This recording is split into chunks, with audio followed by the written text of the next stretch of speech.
meus consagrados, tudo bem com vocês? Everest Folha aqui e nesse vídeo nós vamos estudar gravitação universal. Pois é, hoje eu já tive uma aula sobre gravitação universal com os meus alunos. Tem dúvida, professor, que conteúdo complicado, difícil de entender. Então, se você já teve uma aula sobre esse conteúdo, aqui a gente vai consolidar aquelas ideias. Se você nunca teve aula sobre isso, é a primeira vez que você está assistindo, ficou alguma dúvida? Deixa aqui no comentário. O que for possível a gente vai resolver, beleza? Então, bora pro vídeo, valeu!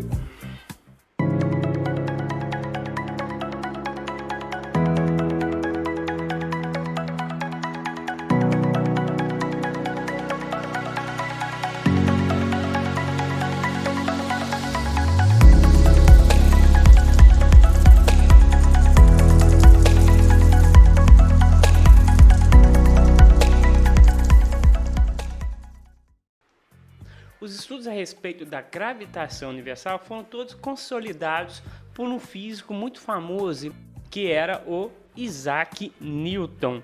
Newton, lá no século 17, começou a estudar melhor, a tentar compreender como que esses planetas, como que os astros, os corpos celestes mantinham essa harmonia de movimento, como por exemplo a Lua. O que faz a Lua ficar orbitando em torno do planeta Terra? Que tipo de grandeza física, que tipo de fenômeno físico mantém esse equilíbrio? Que a Lua vai ficar sempre dando voltas em torno do planeta Terra. O que está acontecendo ali?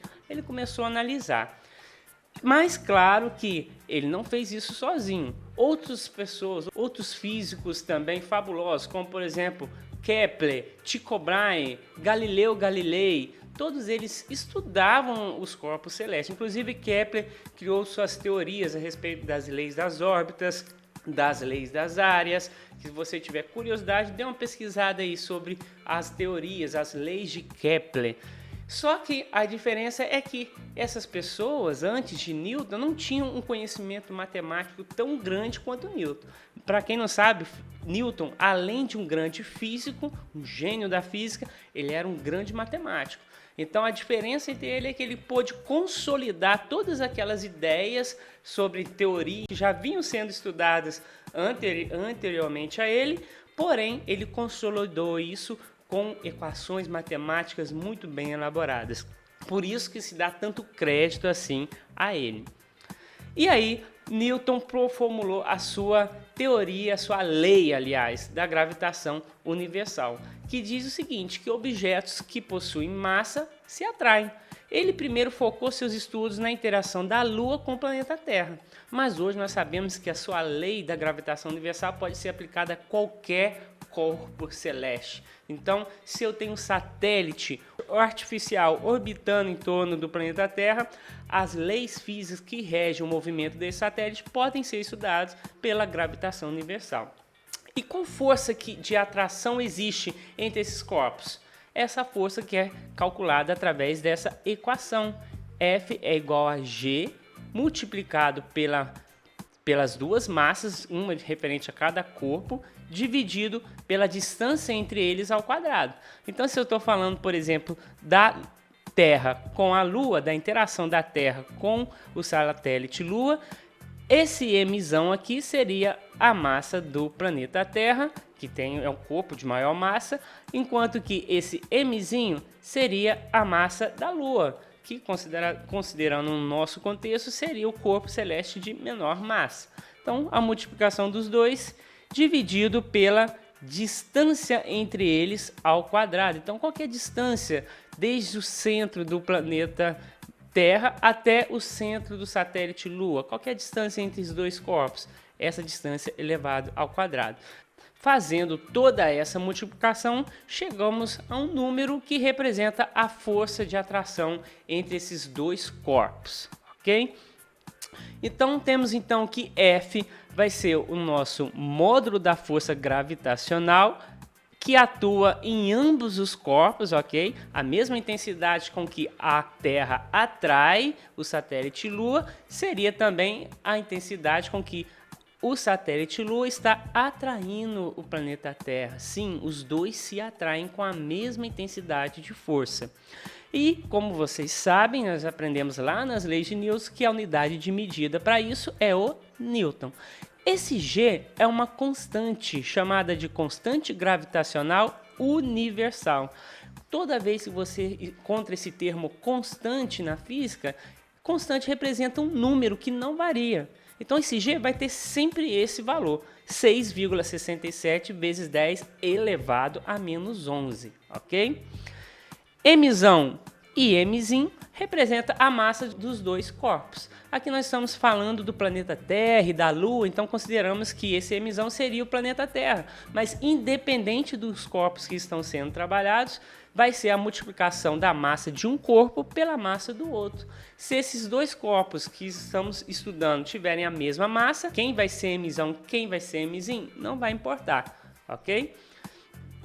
D seria a distância entre os dois corpos, tá bom? Eu coloquei aqui a distância entre dois planetas, mas a gente já sabe que, se tratando da lei da gravitação universal, independente dos corpos que estão sendo estudados, vai ser a distância entre esses dois corpos, ok? Atividade número 1 nos diz o seguinte: determine aí a força gravitacional que atua entre duas massas de 500 gramas, sabendo que a distância entre uma e a outra é de apenas 5 metros. Então, o que nós temos de informação aqui? A massa, né? Vou chamar de corpo 1 e o outro corpo de corpo 2. Eu sei que a massa de 1 vai ser 500 quilogramas. E a massa do corpo 2 também vai ser 500 quilogramas. A distância entre esses dois corpos já deu no enunciado, que é 5 metros. Ok? Então, vamos substituir todos esses valores aqui na nossa equação da lei da gravitação. E aí vamos chegar na seguinte relação: a força de atração entre essas duas massas vai ser de 6,67 vezes 10 a menos 11, que é o valor do nosso G, multiplicado pelo Mzão vezes Mzinho. Mas aqui não vai nem fazer diferença quem é Mzão, quem é Mzinho. É uma multiplicação. Pode colocar tanto a massa 1 no lugar do Mzão quanto a massa 2. Então, vou colocar a massa 1 sendo o Mzão, 500 kg, vezes a massa 2, que também vai ser 500 kg. Dividido pela distância ao quadrado. Não esqueça que é distância ao quadrado. Então, aqueles 5 metros de distância entre as duas tem que estar aqui elevado ao quadrado. Força é, então, 6, vou repetir, 6,67. Vou repetir aqui essa potência de 10 elevado a menos 11. 500 vezes 500 dá 250 mil.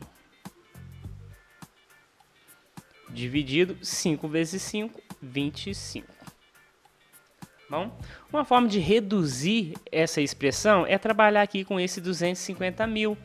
Colocar ele em forma aqui de potência de 10. Como que eu faço isso? Vou repetir aqui o 6,67 vezes 10 a menos 11. No lugar de 250 mil, eu vou colocar 25 vezes 10 elevado à quarta. Por que 10 elevado à quarta? Porque imagina que a vírgula tivesse aqui nesse último zero, ela andou 1, 2, 3, 4 casinhas aqui para a esquerda. Então, eu vou repetir esse número 25 vezes 10 elevado a quanto? Ao número de vezes que andou para a esquerda, que no caso foi 4. Se você tem dúvida, veja lá o nosso videozinho sobre notação científica para entender melhor. Dividido por 25. Agora ficou fácil, porque eu tenho 25 em cima no numerador e 25 embaixo no denominador. Eu posso, cortar esses dois termos. Sobrou quem? 6,67 multiplicado por 10 elevado a menos 11 multiplicado por 10 elevado a 4. Regrinha lá da tia Teresa. Eu tenho uma potência de mesma base, numa multiplicação, o que eu faço? Vou repetir a base e somar os expoentes. Então, 6,67 vezes 10, que é a nossa base, somar o expoente, menos 11 com 4, menos 7. 10 elevado a menos 7. Unidade para força, Newton. Então, fechou aqui a resposta. 6,67 vezes 10 elevado a menos 7 Newton. Essa é a força gravitacional de atração entre essas duas massas. Fechou? Vamos então para o número 2. O exercício número 2 nos diz o seguinte. Considere que a massa do Sol é igual a 2 vezes 10 elevado a 30 kg. A massa da Terra é 6 vezes 10 elevado a 24 kg. E a distância entre esses dois astros é de aproximadamente 1 vezes 10 elevado a 11. Qual seria então a força gravitacional entre o Sol e a Terra? Lembrando que esse resultado tem que ser dado em newtons, ok? Vamos lá então. O que tem de informação nesse exercício? A massa do Sol, que é de 2 vezes 10 a 30, a massa da Terra e a distância entre os dois corpos. Vai estar pedindo a força. Só substituir na nossa expressão para a força gravitacional, pois a gente sabe que esse G vai ser sempre 6,67 multiplicado por 10 a menos 11. Então, nosso emissão ali seria a massa do Sol, que é 2 vezes 10 elevado a 30. E a massa da Terra é 6 vezes 10 elevado a 24. Isso tudo tem que estar dividindo pela distância ao quadrado. Quem é distância ao quadrado? 1 vezes 10 elevado a 11. Isso tudo tem que estar elevado ao quadrado. Cuidado aqui. Todo esse número aqui, toda essa distância está elevado ao quadrado. Então agora é aquele trabalhinho matemático de resolver essa expressão. Então vou repetir aqui o 6,67 vezes, eu vou reorganizar isso daqui. Como aqui em cima é uma multiplicação, não importa que essa barrinha de divisão aqui não vai fazer tanta diferença. Eu posso reorganizar isso aqui de qualquer forma, porque é uma multiplicação. Então eu vou colocar de um lado só números diferentes da base 10. Vou colocar 6,67 multiplicado por 2 multiplicado por 6. E agora eu vou colocar só 10 elevado a menos 11 vezes 10 elevado a 30 vezes 10 elevado a 24. Tudo isso dividido. Vou retirar aqui do nosso parênteses. Então, 1 elevado ao quadrado é 1. 10 elevado a 11 e elevado ao quadrado. Então, lembra da regrinha lá da matemática. Eu pego a base e faço 11 vezes 2, 22. 10 elevado a 11. Pronto, aqui eu já tirei esse termo aqui dessa potência aqui ao quadrado. Vou reorganizando aqui da melhor forma possível para realizar o cálculo. Já vou fazer a multiplicação de 6,67 vezes 2 vezes 6. Então, pegando a sua calculadora, 6,67 vezes 2 vezes 6 vai dar 80,04. 80,04. Todo esse termo que aparece no nosso numerador com a mesma base 10, eu vou repetir essa base 10 e vou somar o nosso expoente.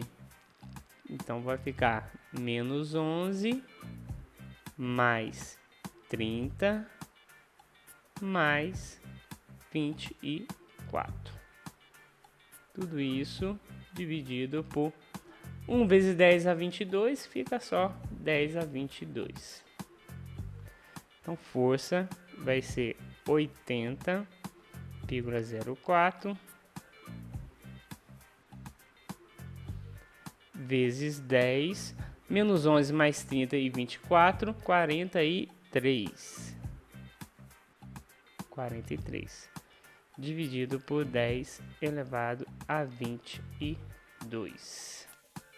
Força é, então, igual a 80,04 vezes 10. Se eu tenho uma divisão de mesma base, eu repito a base, que é o nosso 10, e agora eu vou subtrair o expoente. 43 menos 22. Força é igual a 80,04 vezes 10, 43 menos 22, 21. 21. Fechou? Então, o resultado aqui, força vai ser 80,04 vezes 10 elevado a 21 newtons. É a resposta da nossa número 2. Exercício número 3. Esse exercício é um pouquinho mais complicado porque ele exige mais interpretação. Então precisa prestar um pouco mais de atenção nessa atividade. O que nos diz? Olha só, a força de atração gravitacional entre dois corpos celestes é proporcional ao inverso do quadrado da distância entre dois corpos. Tranquilo, a gente já estudou gravitação e essa seria a definição da lei da gravitação universal. Assim, quando a distância entre um cometa e o Sol diminui pela metade, ou seja, caiu pela metade, tem um asteroide, um cometa, aliás, se aproximando do Sol. A força de atração exercida pelo Sol sobre o cometa, após ele ter se aproximado, vale quanto? Nesse exercício é apenas interpretação de texto e uma questão envolvendo um pouco de lógica. Por quê?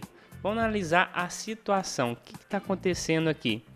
Nós temos então um cometa que está se aproximando do Sol. Então ele diz que inicialmente ele tem o quê? Uma distância que eu vou chamar de distância D. Ok? É uma distância D. O exercício ele não te deu a massa do cometa ou a massa do Sol e a gente não vai precisar dessa informação. Então, se eu fosse escrever uma equação para a força de atração do Sol e do cometa a uma distância que ele chamou de D, seria essa expressão, força igual a G vezes mzão, que seria a massa do Sol, vezes mzinho, dividido por D ao quadrado. Exatamente como é dado na definição. Por quê? Porque o exercício falou que ele não te deu a distância inicial. Então, você vai supor que a distância no começo vale D. Que número que é essa distância? Não importa. Em seguida, ele falou que esse cometa se aproximou do Sol. Então, essa distância que antes valia D, agora caiu pela metade. Ou seja, essa nova distância, que eu vou chamar de quanto? Vou chamar de D1. Chama de que você quiser. D1, dx, dy, vou chamar de D1. Quanto que vale D1? Numericamente, eu não sei o número exato. Eu sei o quê? Que D1 é exatamente a distância que ele tinha anteriormente dividido por 2. Não faz sentido? Antes ele tinha uma distância D, em seguida ele aproximou pela metade. Ou seja, essa nova distância vai ser metade do que ele tinha antes. Então, se eu fosse escrever uma nova expressão, porque vai surgir aqui, concorda que vai surgir uma nova força, qual que seria essa nova força de atração entre esses dois corpos? Eu vou chamar aqui essa nova força de F1. Ambos têm uma força F1. Tanto o Sol está atraindo o cometa com uma força F1, quanto o cometa também está atraindo o Sol com a força que eu chamei de F1. Então, esse novo F1 vai ter um valor de G, que é o mesmo, G é uma constante, não muda. multiplicado a massa do Sol, pelo fato do cometa ter se aproximado, mudou a massa do Sol? Não, continua a mesma, que é mzão. E a massa do cometa mudou? Variou? Claro que não. A massa também continua sendo a mesma, que eu chamei de mzinho, dividido por d1, que vai ser a nova distância, elevada ao quadrado. Ok? Então, essa distância d1 elevada ao quadrado. Mas quem é d1? Quanto que vale d1? Lembra que eu falei aqui que d1 é metade do que ele tinha antes? Então, eu vou pegar esse novo valor e vou substituir no lugar do d1. Como é que ficaria, então? F1 é igual a G multiplicado pela massa do Sol, multiplicado pela massa do cometa, dividido... Quem é d1? É o próprio d dividido por 2. Então, eu vou substituir aqui, ó, d dividido por 2 elevado ao quadrado. Tudo isso elevado ao quadrado. Vou tirar esse d dividido por 2 de dentro desses parênteses. Como que fica? F1 é igual a G vezes a massa do Sol vezes a massa do cometa. D elevado ao quadrado é d ao quadrado. 2 elevado ao quadrado é 4. Esse 4, tá vendo que é uma divisão e embaixo no denominador tem outra divisão? Lá na matemática a gente aprende que esse denominador, que o 4, a posição onde está o 4, ele vai subir aqui na nossa expressão multiplicando. Isso é regrinha básica de matemática. Então, eu vou ter o G vezes Mzão vezes Mzinho dividido por D ao quadrado. E esse 4 ele sobe aqui na nossa expressão multiplicando, vezes 4. Mas olha só, quem é G vezes Mzão vezes Mzinho dividido por D ao quadrado? Não é a própria força que ele tinha anteriormente, que eu pus aqui em cima, quando o cometa estava afastado do Sol? Então, vou substituir isso tudo aqui, é o F, é a força que ele tinha antes de se aproximar, é a força de atração que havia entre esses dois corpos antes deles se aproximarem. Ou seja, o nosso F1 é igual a essa força multiplicado por 4. Todo esse termo aqui, G vezes M vezes Mzinho dividido por D ao quadrado, é o nosso próprio F, é a força de atração gravitacional que havia antes deles se aproximarem. Só substituir aqui o termo F. Então, essa nova força que eu chamei de F1, quem é F1? É quando os astros estavam próximos um do outro. Vai ser 4 vezes a força gravitacional que havia anteriormente, antes deles se aproximarem. Então, F1 é igual a 4 vezes aquela força que havia antes deles se aproximarem, que eu chamei de Fzão. Alternativa correta, letra D. É multiplicada por 4, ou seja, a força exercida pelo Sol sobre o cometa é 4 vezes maior, o que faz todo sentido. Se eu tenho dois corpos se aproximando, essa força de atração gravitacional vai ficar mais intensa. À medida que esses corpos estão distantes um do outro, essa força de atração ela é mais fraca, ela vai se reduzindo, porque a força, olhando a expressão matemática para a lei da gravitação universal, a força é inversamente proporcional à distância, e ainda essa distância ao quadrado. Então, se eu aumento a distância, eu vou reduzir a força de atração. Se eu diminuo a distância entre os dois corpos, eu vou aumentar a nossa força de atração gravitacional. E está fazendo todo sentido, ok? Meus consagrados, então é isso. Terminamos aí nosso vídeo de introdução à lei da gravitação universal. Espero demais ter contribuído aí nos seus estudos. Caso tenha ficado alguma dúvida, deixa aqui no comentário. Professor, não entendi que a manipulação matemática, aquela potência de 10, estou meio enferrujada aí na matemática. Fica tranquilo, pode deixar seu comentário que eu vou tentar te ajudar. Mas não se esqueça, deixa seu like também, né? Isso ajuda aí demais o meu trabalho e já se inscreve no canal. Não se esquece disso não, para que o canal possa crescer, eu possa ter mais condições também de produzir mais vídeos como este para vocês. Fechou? Herbert Folha aqui, valeu!